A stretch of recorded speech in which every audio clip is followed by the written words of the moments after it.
It has been exactly 1 month since I started these seedlings and they are looking so good. Today we're checking on my seedlings, performing some plant care, making mistakes along the way. This is unfortunate. And transplanting plants into bigger containers. If you're new here, hi, I'm Elena. I'm a girl with a dream to learn all things homesteading. 'Tis the season for dirt manicures, and I'm so happy that you are here. In order for you to be able to see the seedlings, I'm actually going to turn off the grow lights. The bright light makes it really challenging to see the details of the vegetables, and it also makes it really hard for me to continuously look at. So now that those are off, let's get a closer look. Before I show you a close-up of my veggies, I'll give you a rundown of my rack setup here. This rack is from Home Depot. These lights I purchased from a company called Barina. They're an Amazon brand, I believe. But I purchased them several years ago. I've been really happy with them. You can daisy chain them together, so that makes it really convenient. And I currently have 4 on my system, but you can do up to 6, which you can see I have 2 more hanging down here. On this lower shelf, I keep my lights lower. This is for things that are in a younger growing stage. And then on the second shelf, I have 2 different heights for my light. This is for my veggies that are a little bit shorter. And then this back light is for some of my veggies that are a bit taller, such as my lettuces and my onions. These lights are hung using some string that I had laying around. You could also use chains if you want to get fancy, but honestly, I have found that the string works really well. And one of the things we need to do tonight is raise this light here because my little plants are getting a little bit too close to it. On this bottom shelf, you can see my plants are quite a bit smaller than the ones up here on this shelf. All of these were started at the same exact time, but depending on how old the seed is, what the variety is, and other factors, they may germinate at different times. A lot of the things that you see on the top shelf germinated a lot earlier than these things here below. I like having my seedlings in a place where I can easily check on them every single day. The things that I'm checking for are the moisture level of the soil, overall plant health. Are they wilting? Do they look like they need some food? The third thing being if they have their first set of true leaves. That's really not applicable at this point because a lot of my plants do have their first set of true leaves, but that is an indicator of when I start feeding them, is when they get that first set. Whenever I start my warm weather crops, I'll be looking for that. The fourth thing being how close the lights are to the plants. I mentioned that this light here is getting pretty close to my plants, especially my kale plants, so this needs to get moved up. And then the last thing is whether or not I need to pot things up. So if the plants are getting too big and they're getting crammed in their little tiny spaces, they need to be moved to bigger containers. This container is full of snapdragons and they recently got their first set of true leaves. These smaller ones are true to the plant, and that means that I'm going to start feeding these. To help me see whether or not these need water, I'm going to actually turn back on the light because this makes it a little bit easier. But another great way of doing this is just touching the soil. And I can feel that the surface of this is pretty dry, which means almost everything here needs watered. Now I'm kind of to the stage where every time I'm watering, I'm feeding these plants. I am only watering every few days based on how warm it is in here, the humidity, also the seed starting mix that I kind of created. Depending on your situation, you may have to water them more or less, but I do it every couple of days. For watering, I like to either use a basic watering can or I use this little olive oil dropper thing.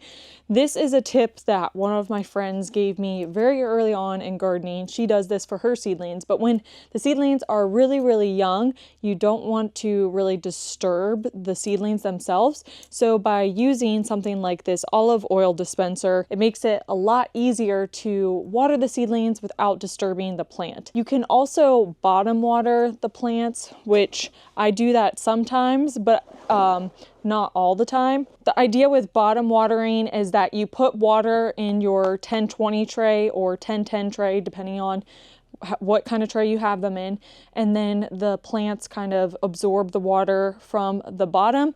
The only thing I don't like about this is that if you have any excess water, you really do need to dump it out. And so sometimes that could be a little bit challenging when you have a ton of plants in here and you're trying to like carefully dump water out. It's not very fun. If you have a better way of managing that, let me know in the comments, because that's something I've always struggled with, is like after 20 to 30 minutes, you check on the plants, see how much the soil has absorbed, and then you have to dump out any excess.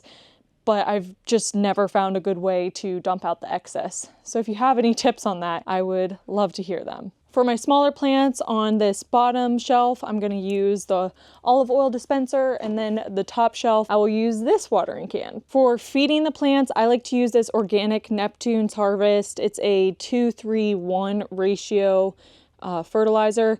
I like using this. I've used this for several years now, and I have not even gone through half of this container yet. That's how little I feed my seedlings. But in the past, I have also used solid fertilizer and basically steeped it like tea in water. That worked as well, but I found that it's just easier to use something that's already liquid and then dilute it with water. Regardless of what fertilizer I use, I always dilute it. So on the back of this, it says that you're supposed to use 1 tablespoon per gallon of water for houseplants, feed every week. But basically, I just take that and dilute it significantly for my seed starts, because this is assuming a full-grown plant. So if you were to feed this to your seedlings, they may not be very happy. So you do have to be careful about overfeeding your plants. I've never done that because I always do less is more for fertilizer.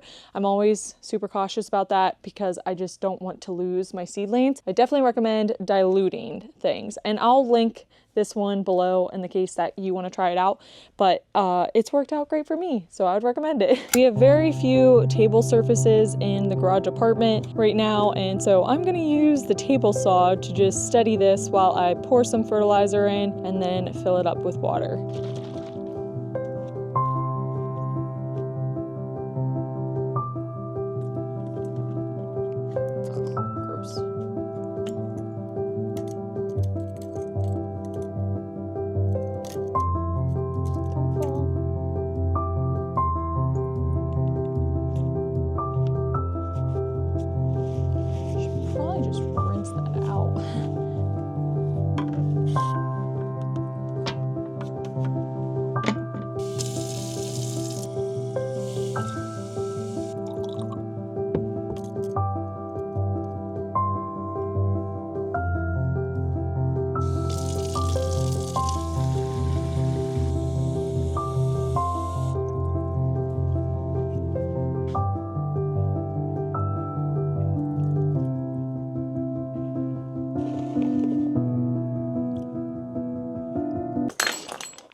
Well, this is unfortunate. I accidentally just tripped over this and broke it. And here's the little handle. This was something that my parents had gotten for me in Italy when they traveled there. And it's not really my aesthetic, but I was glad to find another use for it. But yeah, unfortunately that just broke.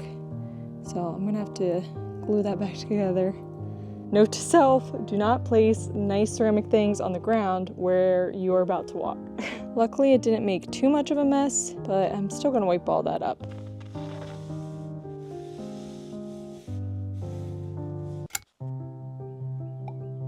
I need a little bit of a refill.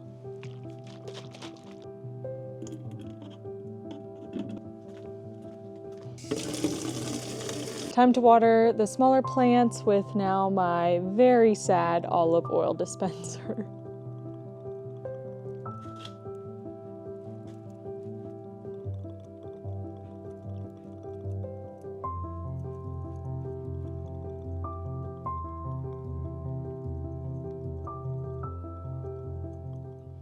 Now that my beautiful babies are watered, it's time to adjust some of these lights. Please do not fall on my babies. I think that's a little bit better. Looking better. Now this side.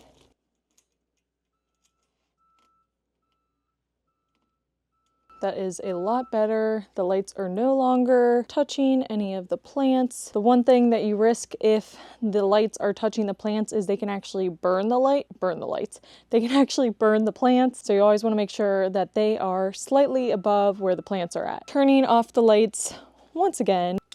and I'm going to give you a quick little tour of everything that I have planted. First, and a personal favorite, is broccoli on this top shelf in these orange containers. I use the different colored containers to organize what each plant is, so I know that everything in this orange is broccoli. This purple right here is cabbage, which these plants are pretty big. They're doing really, really well. In this green here, I have a lot of kale. We grow the kale not only for us, but also for our chickens. And this one, this is an exception. I had one flower that was a lone flower, so I went ahead and added a few kale plants here. This is calendula, and this is a specific variety called Resina, I think. It's like Resina. And this is a more daisy looking flower than the typical calendula you see. Also, don't know if I'm pronouncing that right, but I figured it would be a fun variety to try. I should also mention that these are all cool weather crops, so they want to be planted in the cooler weather, and that's why they are started and so large at this point in time. This tray around back, I'm going to pull out and show you what I have in here. All right, set you down. Oh, look at that light. That's kind of cool. Our poor drywall has been like my makeshift table for a while now. Oh, let me see if I can move this. Okay, if I block the light, it'll be okay. You gotta get a little bit further away from me. On this side right here, I have my onions. And if you saw my video on planting the onion seeds, this is my first time growing onions from seed, and they are looking really great. Now, I do like to go through and give them a nice hair trim as they continue growing so that they don't flop over like they are right now. I think this is partially because I just watered them, but in a minute, I'll show you what I do for giving them a little haircut. Directly in front are two different varieties of lettuce. I have a Yankee Hardy lettuce blend here, and then this one is called Freckles lettuce, and it has all these like little speckles on the leaves. I can already see it on even these little baby plants, which is fun. Closest to me, I have some more calendula, and then I have more lettuce. These are in smaller trays, and these ones really need to be transplanted up, and that's something we'll also do in a minute.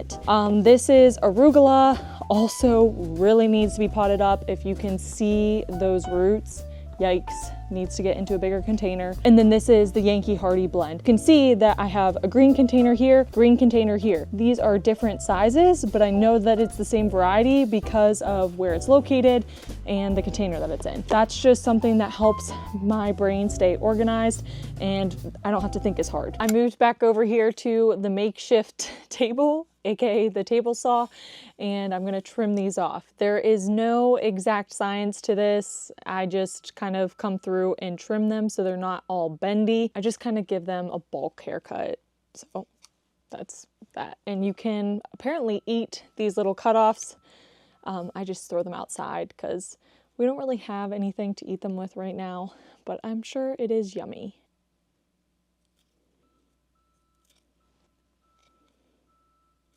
Here's a closer look at the arugula and the roots. You can see them bunched up here at the bottom.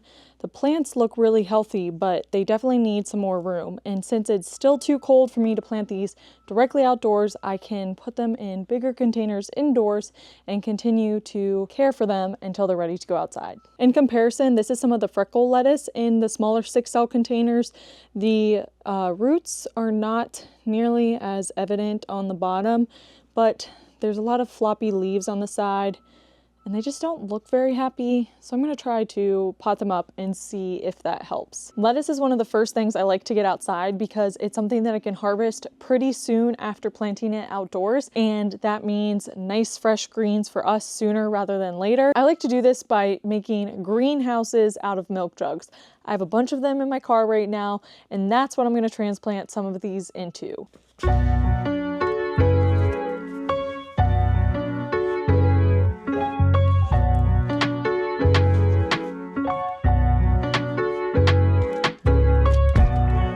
Well, big mound of topsoil, first thing you see when you come outside. This was delivered last week, and then this weekend we had a lot of rain, so we covered it with this big tarp. And we also have a driveway, which was not here the last time I gave you an update. Milk jugs, compost. I am just now realizing that this compost has been sitting in my car for several days, and there were definitely bugs in this whenever I got it out of the compost bin. So I hope they didn't go infest my car or anything. I don't think they would. Not a great idea. Here are my little makeshift greenhouses. So they're just made out of milk jugs. I cut it about halfway up, part of the way around, and then drilled a couple holes in the bottom. You can see a little bit of old tape on this one. I usually kind of tape around this base, and then this allows me to bring the lettuce out earlier than I would any of my other plants, even with the freezing temperatures. We had a ton of dirt work happening last week, and it is a mud pit everywhere because of the rain. Alex moved my makeshift little table that we had. Oh, I think it's out front. We have a makeshift table made out of pallets that's at an ergonomic height for doing stuff like this, where we are either building something for the house or seed starting. But I do have a picnic table, so that's where I'll do some of this.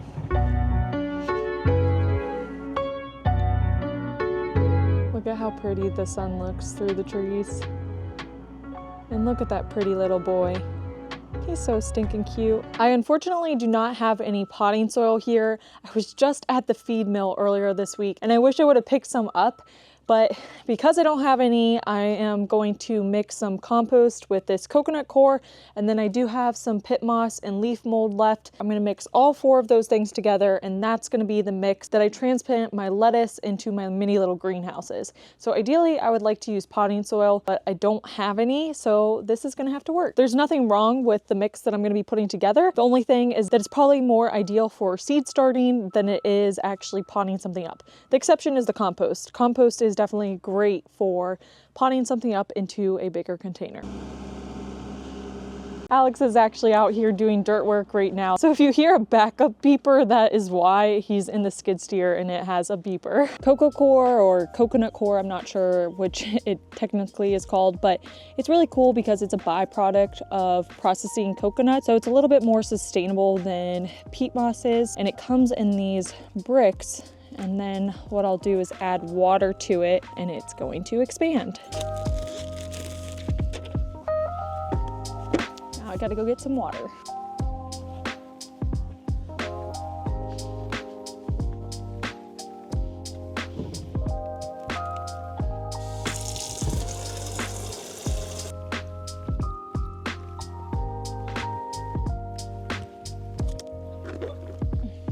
One block of cocoa coir fills almost an entire tray.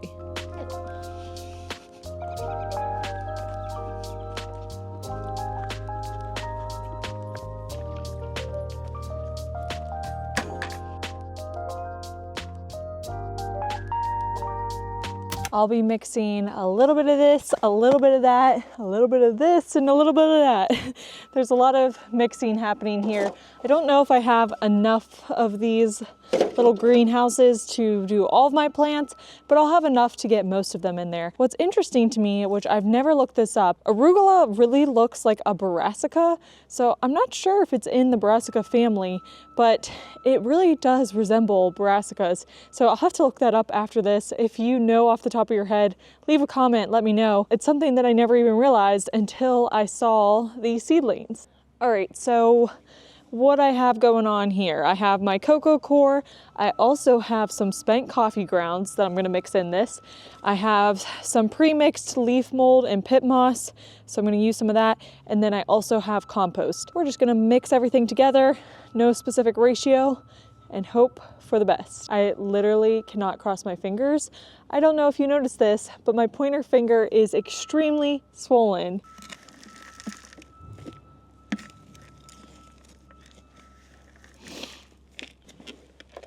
Story time. So my finger, this is probably the worst injury I've had in a while. I was babysitting my friend's ducks while she was out of town. The door on the duck run was getting stuck, and so I was kind of like fumbling with it, and then the latch wouldn't close because the door was getting stuck. And so once it finally pulled closed and I moved the latch, my hand was right there, and so the latch went directly into my finger. And at the time, I didn't really think anything of it. I had a little cut on my finger and I was like, oh, I gotta go wipe off the blood. Everything is fine. It really didn't hurt that bad. The next 2 days, I used my hand a lot. We were picking up rocks around the property, preparing for final grade, doing a lot of stuff, and didn't think anything of it. Then on Wednesday, a couple days later, my finger was like a balloon and was huge, and I was losing my range of motion. 2 days later, it just kept getting worse. So I ended up going to urgent care just to make sure that it wasn't broken. And thankfully it's not broken, which I felt so silly being in the doctor's office and they're asking me, when did this happen? And it was so insignificant that I couldn't even remember what day it happened. I just know that I was at my friend's house Sunday and Tuesday, but I didn't know which day it happened because I went through the same exact motions. So luckily it was not broken, but he thinks that it may have gotten infected. So he's treating me for that.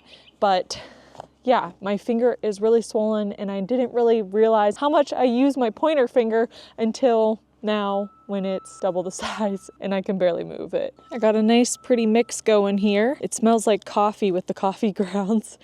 I guess if you don't want your mix to smell like dirt, you can just add some spent coffee grounds. Now for the fun part, playing in the dirt.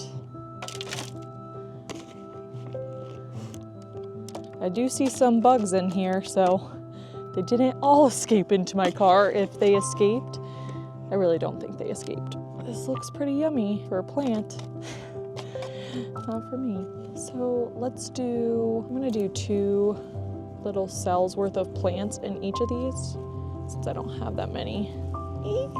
This is a challenging part of up potting. Sometimes they get stuck together. Put a little hole in here, place them in there. I'll do 2 of these little lettuces. This is a mix. Yankee Hardy blend. Okay. Taking them inside. Next one. Oop, spider web. I don't see a spider though. Ooh, little wormy. Hi, little wormy. Oop, only lost a little bit of lettuce there. The benefit of planting some lettuce that's a blend is that you will get a variety of lettuce without having to plant a ton of different seeds. Or actually purchasing a ton of different seeds more so. So I like to do at least one blend, and then I like to try different lettuce varieties each year. 'Tis the season for dirt manicures. Down to my last little bit of dirt here. Just gonna pour this in. I'm not gonna have enough of these little greenhouses for everything, so I'll put some of them up into containers. Before I plant up these last ones, I wanna compare the root system of this arugula with this freckle lettuce. You can just tell when I'm trying to get it out of the container how the one is a lot tighter than the other. Arugula, freckle lettuce. You can see that this really needs to be moved into a larger container. This could probably stay in the same container for a bit longer. Putting 2 arugulas in here. And I think I may have said 2 arugula plants, but in reality, this is a bunch of tiny plants. When it comes to arugula and lettuce, I like to overseed them. So I plant about 10 to 20 seeds in any one area, and then these will all grow to be like large bunches. And when I harvest, I'll snip them back, basically give them a haircut, and then I can mix it together and make a little leaf lettuce salad. Let's see if I can fit all these on here. Looks like that's gonna be a no, but I can at least fit 3. Okay.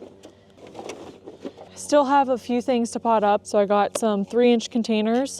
I'm gonna put arugula in the purple and then the freckle lettuce in the pink. These varieties, I can physically tell that they look different, but I'm just gonna put them in different color containers because it's consistent, and clearly I didn't follow my rule with these 2 containers. Starting plants from seeds can be a little bit intimidating, but it's a really good metaphor for life. You have to plant the seed in order to have any potential to grow.